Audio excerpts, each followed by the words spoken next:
Hello, আসসালামু আলাইকুম। এই দেখো কি কিউট একটা কাঠবিড়ালের বেবি। এটা ঝড় বৃষ্টির মধ্যে হয়তো বা মেবি পড়ে গিয়েছিল।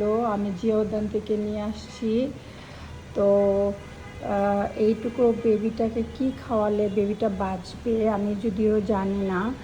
তো তোমরা যদি কেউ কাঠবিড়ালি পালো তাহলে হয়তো বা আমাকে একটু আইডিয়া দাও যে এটা কি খেলে বাঁচবে।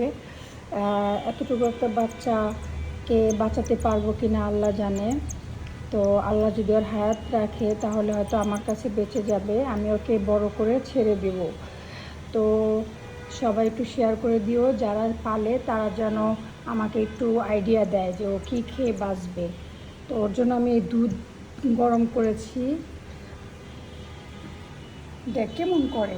সো সবাই ভালো থাকবেন আর শেয়ার করে দিবেন সবাই ভিডিওটাকে, যে যারা প্রাণী পালে তারা যেন খাবারের আইডিয়াটা আমাকে দেয়। সো সবাই ভালো থাকবেন। আমি এই যে ওর জন্য দুধ করছি, দুধ খাওয়াবো। আসসালামু আলাইকুম।